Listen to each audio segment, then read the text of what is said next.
2A sinifində film saatı.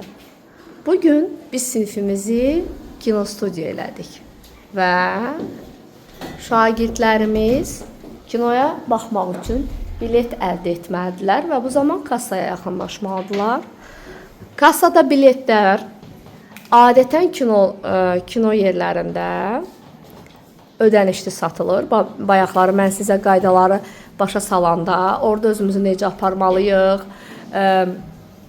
və biletləri necə əldə eləməliyik, nə olar, nə olmaz başa salanda bildirdim ki, biletlər ödənişli olur. Amma biz bugün biletlərimizi ödənişsiz veririk şagirdlərimizə və şagirdlərimiz film izləyəcəklər. Azərbaycan filmi Bir Qalanın Sirri.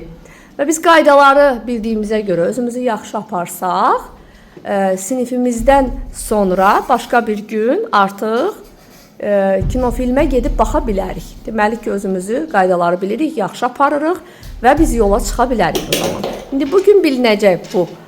Gedə bilərik, yoxsa yox. Əvvəla biz bunu sinifdə başladıq. Buyursun uşaqlarımız, yaxınlaşsınlar, biletlərini təqdim edək onlara. Buyurun.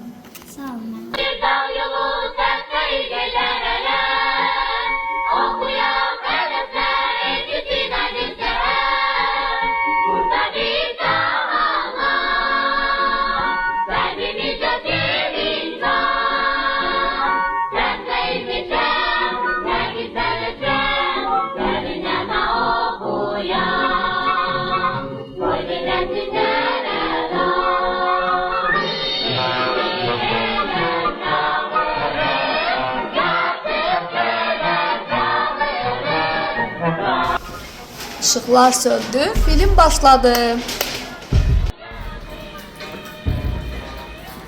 Qızdır, mən heç nə başa düşmürəm. Mən də başa düşmürəm, amma biz gerək.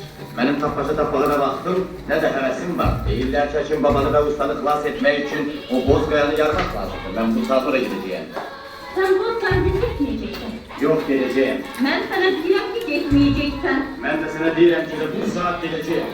Sən söz verdin, anlamışdın.